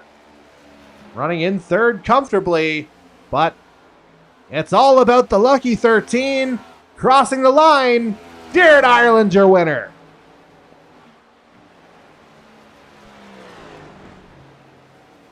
And just a fantastic display here for the number 13 of Jared Ireland. Like I said, he was kind of picked by a few different guys to be the favorite here tonight. And, the man absolutely delivered for his 5th career victory in the E-Motorsports Network NASCAR series.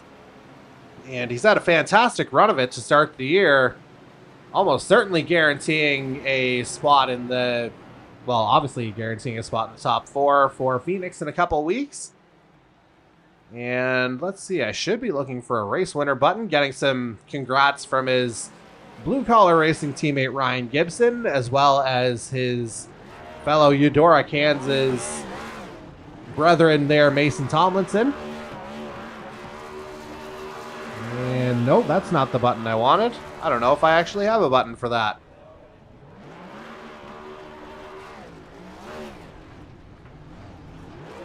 But certainly, again, just a fantastic result here. Fantastic drive, really, from start to finish for Jared Ireland.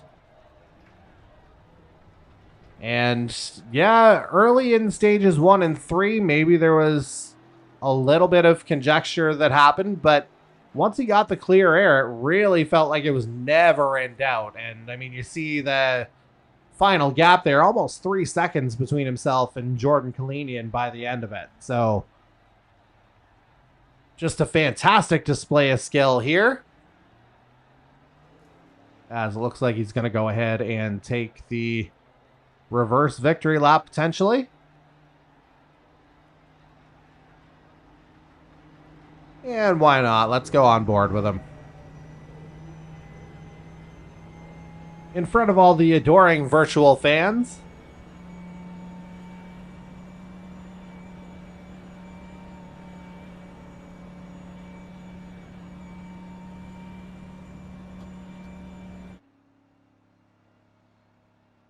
And so, yeah, this should make for a rather interesting post-race chat here as well. Again, a couple guys from the same hometown, Eudora, Kansas. Again, half hour from Kansas Speedway in real life, and our series leader sandwiched in the middle of them, Jordan Kalinian, coming home in 2nd. Looked like he might have been on for the win toward the very end, but ultimately, once Jared Ireland got up to speed, that number 13 was a blur. Yeah, that's getting the word from race control, quote unquote, goofy race. I'm not going to disagree with that, to be quite honest. As Ireland completes the reverse victory run. And as he does that, we will go ahead and pivot to our unofficial results. Let's see if I've got them lined up correctly, and indeed I do. So again, it's Jared Ireland taking the win. Jordan Kalinian second, 2.9 seconds back. Mason Tomlinson rounds out our top three. Jose Mercado with another strong fourth place finish. And again, in his season debut, Ty Higginbotham rounds out our top five. Fantastic drive for the 97. Ditto for Anthony Schauer, coming from the back row to finish in sixth here tonight. Ryan Gibson takes seventh. Adam Wilson eighth. Andy Hurdle in ninth. And Scott Bailey rounds out your top 10 as we'll go through the back half of the field. And I mean, suppose I could have mentioned this before. The blue numbers you were seeing were the drivers, that were in our in-season challenge. So we pretty much have our top four set, but we'll get to that in a little bit. Lee Campbell finishing in 11th. John Williams 12th. Tom Janikowski, the last car to finish on the lead lap, in 13th. Then you have CD Mangrum 14th, one lap down. Justin Belmonte with some early issues after qualifying on the front row. He comes home 15th. Mike Nickens with another tough night comes home 16th. Then we saw Mike Marini with his crash there in early in stage 3, I should say, finishing 17th. Ryan O'Toole with a couple of issues as well, 18th. Tyler Fitzsimmons, we saw him get loose out of one of the turns there early in stage 2, and that wound up leading to the end of his nights. And Blake Thronberg, the last of our runners here over the course of the evening. And again, he was looking strong very early as well. He was one of our race leaders. And again, I'll have to see if they classified Kyle Knoll. It doesn't look like they did, although I thought we saw him on track. Oh, there he is, 21st. Yeah, looks like he ran about 15 laps, so should get into the classification. But nevertheless, not the ideal night for the 15. And so, while we go ahead and get everything set up, we're going to hear from our, again, title sponsor with Valvoline Instant Oil Change. And on the other side, we'll hear from our top three in the form of Jared Ireland, Jordan Kalinian, and Mason Tomlinson. So please stay with us as we continue our coverage of tonight's Tornado Alley E-Racing Kansas 200, part of the E-Motorsports Network NASCAR Series Season 7. And once again, that's presented by our friends at Valvoline Instant Oil Change. Good morning, Philip. Time for an oil change. Remember last time? I'd rather not. Took 3 hours. You forgot Little Henry's video game. You're not as entertaining as a video game, Philip. Silence your oil change anxiety at Valvoline Instant Oil Change. Get an expert oil change in about 15 minutes with no appointment needed. Thanks for coming in. Valvoline Instant Oil Change. Service you can see, experts you can trust. All right, let's see if we can grab our top three. I'm going to pull them in via a Discord chat, and let's just see if I'm going to do that or if someone else is going to bring them in. I see them all in the waiting room, so we will kind of figure out what the protocol is. Still kind of working out some of the technical kinks, but we'll give this a go here. We'll go one by one. And coming into the top three chat first is the man who finished third, one of our two podium finishers from Eudora, Kansas, the number 4 Hyperdrive Esports Toyota of Mason Tomlinson. Mason, do I have a copy, sir? Yes, sir. All right, we got you in the chat here as well, so that's perfect. And now, next up, in second place tonight is the 00 Control Alt Defeat Motorsports Toyota out of Salisbury, North Carolina. Last week's winner at the Daytona Road Course. Runner up this week, it's the 00 of Jordan Kalinian. Jordan, do we have a copy? Got you, Jordy. Yes, sir. And now we'll go ahead and bring in the man of the hour from Eudora, Kansas, driving for Blue Collar Racing in that Chevy with the Boot Hill Distillery livery, although you'd be, forgiven if you thought it was just a blur tonight. It's the number 13 of Jared Ireland picking up his 5th career victory in the E-Motorsports Network NASCAR series. Jared, do we have a copy? Yeah, sorry, my kid's in my lap. Hey, buddy, go talk to mama. Yeah, I'm here. Thank you, buddy. Hey, my kid had to do a lap with me. Hey, I mean, those are the best victory laps, right? And no rest for the wicked, of course. And so obviously a fantastic race there for you, especially tonight. Running the table, pole, taking the 2 stages, and of course coming through for the victory at the end. So, and you're also the first driver to win at the same track 3 different times with the win here at Kansas tonight. So what is it about, kind of how things kind of run so well for you at this particular track? It's hard to describe because, I remember the last 2 times it was a high lane race, and this was kind of like, well, if you weren't on the bottom, then you could make some time on the top, but the time was really on the bottom. So I don't know, man. I really enjoy the mile and a halfs. It fits my style. Saving a little tire, being patient, and clean air was everything. I mean, gosh, I got back to 7th there on that last run, and I thought my right front was falling off. Um, it was just a really good, clean race. I mean, I don't know how to describe it. I love this style. The mile and a halfs fit my craft really well, and it just comes natural to me. Yeah, I mean, we saw that in full evidence here tonight. And again, we played up the local angle for the majority of the evening. So I got to jump over to Mason for sort of his analysis here. Of course, you guys coming from the same town there, about a half hour away from the Kansas Speedway in real life. Is there something kind of special for you, Mason, about being able to kind of execute on the quote unquote home track here as well to pull in this kind of a finish? Definitely.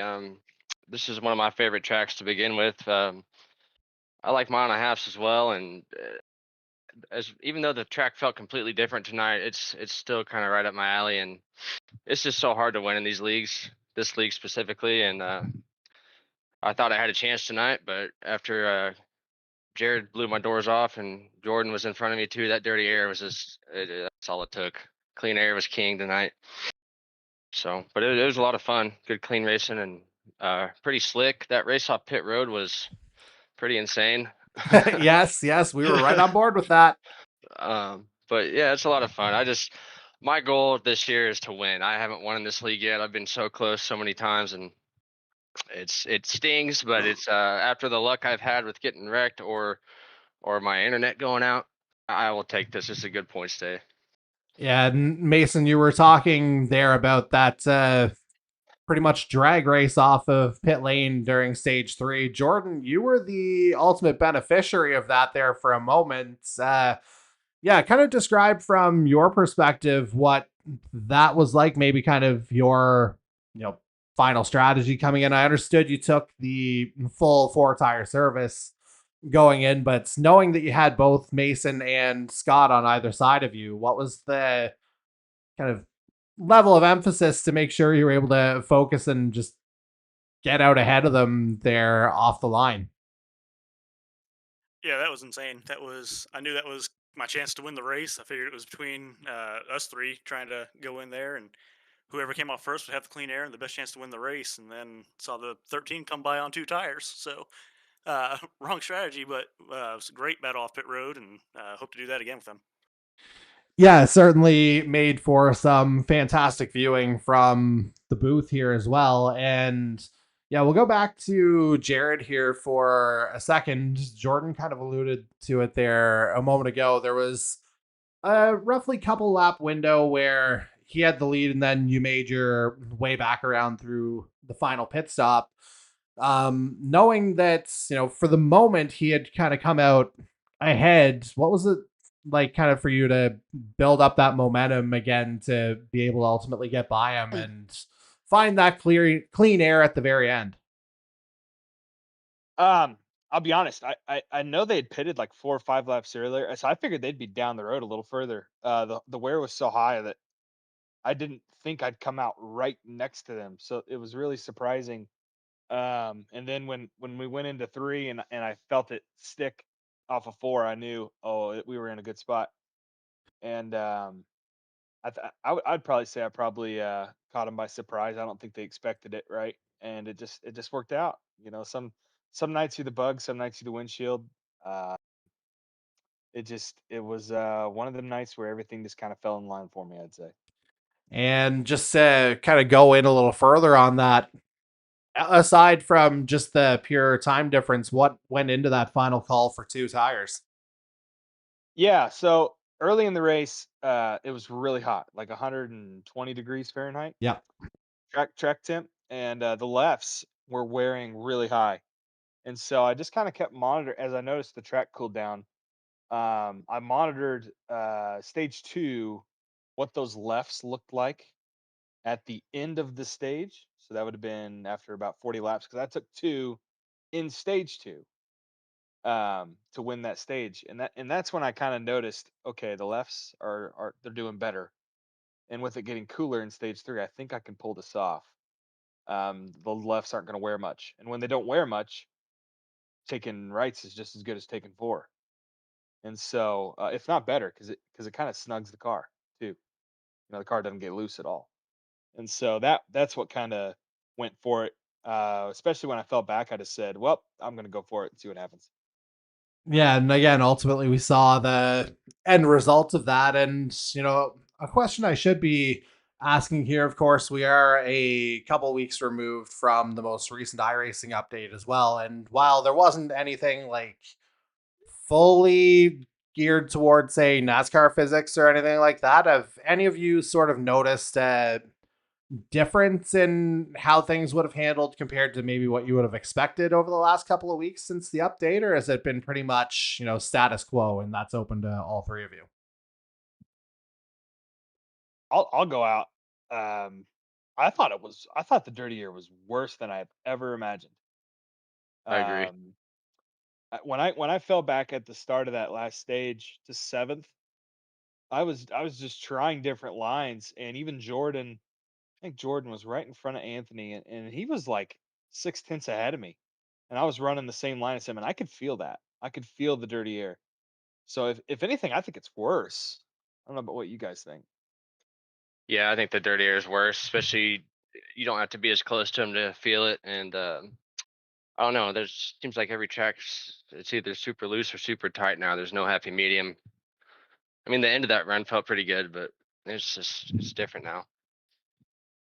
Feels about the same to me overall, maybe a little bit worse. But yeah, you start hitting the dirty air from like a second back now, and it's just kill your tires trying to get up to them, and then you have to try to make a pass on old tires, and that just doesn't happen. All right, interesting assessment there from all three of you. And now, of course, we get the week off next week for Canada Day and 4th of July observation. But after that, we are off to Phoenix for the Phoenix 156, which as well serves as the finale to the in-season challenge. Which, if I believe there's a couple of you, and I know Mason, you're a former winner of it last year, but trying to remember. Yeah, I think you may have been out of that. Hard to remember these things in real time. Let me just see if I can pull it up. Going to be Without, Belmonte, myself, yeah, Jordan, and Adam. yeah, there we go. That's what I was looking for. So 2 out of 4 in contention still. So I guess, yeah, Jared and Jordan will kind of focus on that here in a couple weeks time. So yeah, once we get the final points reset here going into Phoenix, going into that race, what do you think will be sort of the biggest difference maker for either of you to potentially take that crown? I'll just say this: Jordan's really damn good everywhere. he's gonna be a bear at Phoenix. Um, that's not my best of place. I mean, I'm gonna give it all I got, but I mean, I think of the four, I think you're trying to beat that 00.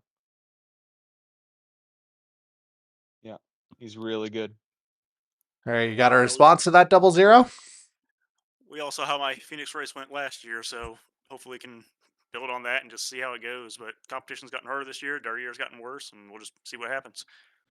For sure. And then from your perspective, Mason, I know you were talking earlier about the kind of urge slash desperation to grab that first win. What do you think of the possibility of potentially doing it at a track like Phoenix once we come off of this break? It's the 750 horsepower package, right? Uh, Or it's the other package. Yep. I was going to say, Okay, you yeah, guys would know better.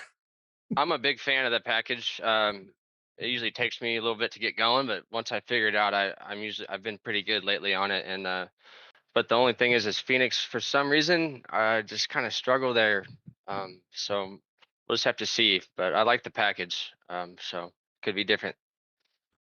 All right. Well, before we let you guys take off and get the start of this break in for the next week or so, as always, let's run through, the folks who kind of make it possible for all of us to be here and compete week by week. And yeah, we'll go from the top here. Jared. Yeah, my wife, all my family. I know my wife got to see a win tonight, so that was pretty neat. My boy. Just that's about all I got. Jordan. Yeah, just appreciate the league for putting this on and let us have an opportunity to come out here and race and have fun on Monday nights. It's been fun. All right, Mason, take us home. Yeah, thank you for being up in the booth every week. I know that's a lot, and everyone that puts all this league together. My wife and kid and my whole family kind of supports me and watches every week. So it's a good league, man. It's very competitive, fun to be in. That's awesome. A great way to wrap it up. So, once again, that was our top three for tonight's Tornado Alley Racing Kansas 200. Our winner, the number 13 of Jared Ireland out of Eudora, Kansas. Second place, the 00 of Jordan Kalinian out of Salisbury, North Carolina. And third place, also from Eudora, Kansas, the number 4 of Mason Tomlinson. Thank you so much, guys. Congratulations on the finish. And we'll see you in a couple of weeks' time where hopefully everybody's well rested. Yeah, thank you, Jordan. Yep, thank you. All right, guys. So again, that was the end of our coverage here of tonight's Tornado Alley Racing Kansas 200 from the virtual Kansas Speedway in Kansas City, Kansas. And again, as mentioned earlier, we are on a break next week. We'll be observing 4th of July and Canada Day for the off week. And yeah, then we're back for the GTR Phoenix 156 from, as mentioned, the Phoenix Raceway. And that'll be the finale of our in-season challenge. So we'll be crowning an in-season champion there. As a reminder, the winning driver will receive a $25 iRacing gift card, a free paint scheme from our man Jason Butler, as well as free entry into season 8 of the E-Motorsports Network NASCAR series. So certainly a lot to play for there in a couple of weeks' time.